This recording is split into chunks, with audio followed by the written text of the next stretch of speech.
Can gender identity and sexual preferences be determined or influenced by childhood sexual abuse?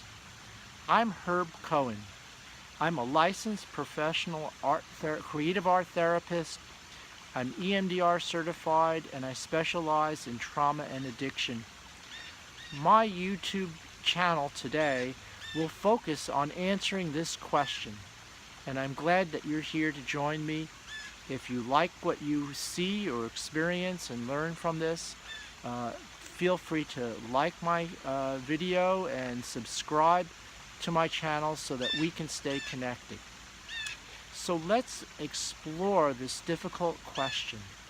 Many people I know who are victims of child sexual abuse, though this is difficult to talk about, ask themselves, is the behaviors I engage in determined by or influenced by what happened to me as a child? And this is a legitimate, fair question to ask, and it's a good question to ask because in fairness to ourselves, we want to be able to not be attached to things that make us feel uncomfortable. And we may not understand why we feel attracted, aroused, or experience discomfort with sexual situations because of what happened to us as children. So let's just pick this apart a little bit. So let's say let's say we're not sexually abused as a child.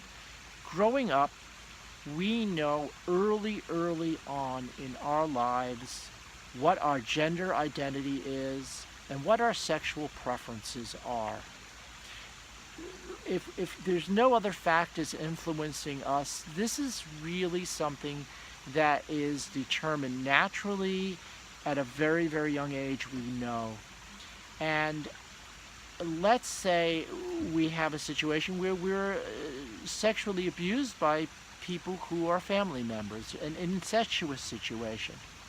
So here's a situation where we are now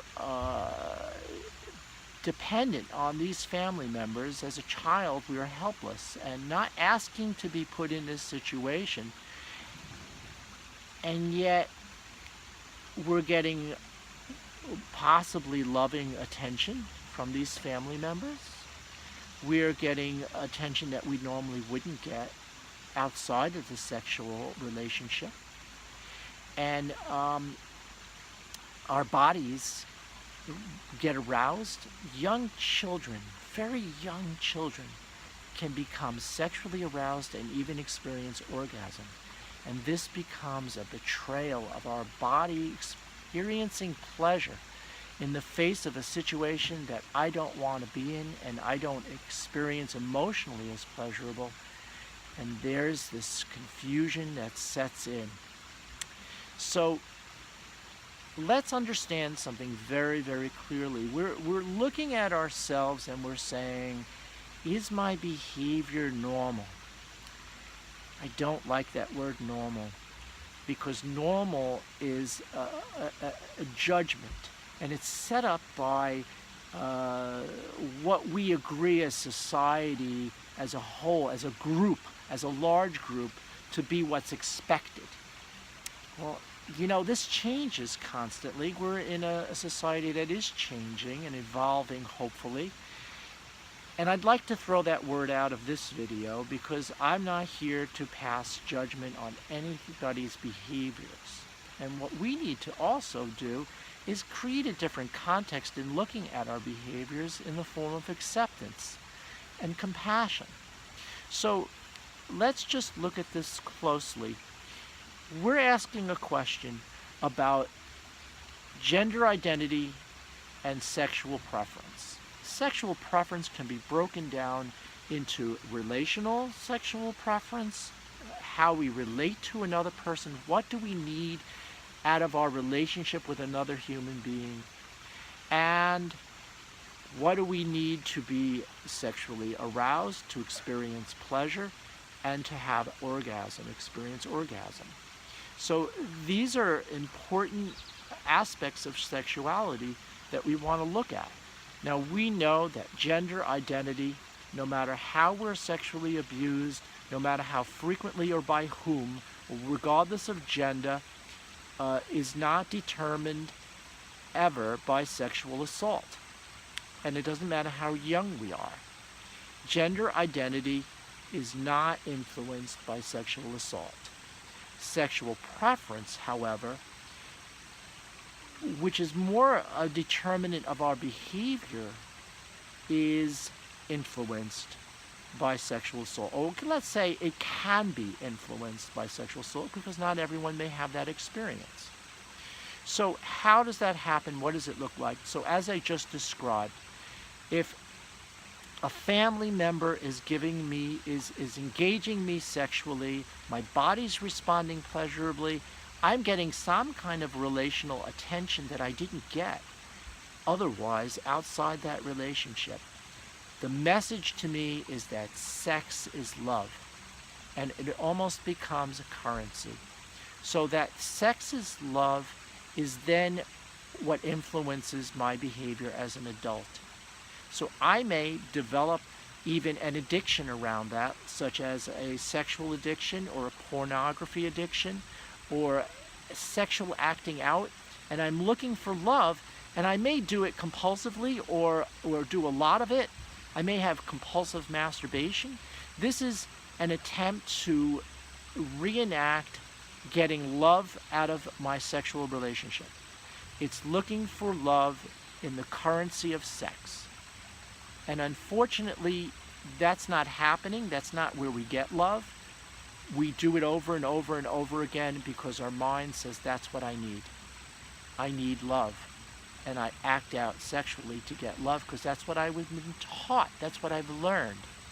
So we can also be influenced by sexual enactment, reenacting the sexual assault. Now, the sexual assault can be very confusing because I can be of one gender preference, one gender identity, and be sexually assaulted in a different manner. In other words, if I'm a homosexual and I'm sexually assaulted heterosexually, or vice versa, if I'm heterosexual and assaulted homosexually, my body, again, is responding with arousal and even orgasm as a child. I don't have control over that.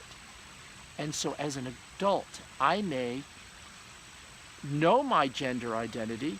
I know who I want to be in a relationship with, and yet I may still get aroused by the opposite gender that I'm attracted to normally, or naturally. I don't want to use that word normal. I'm naturally attracted to.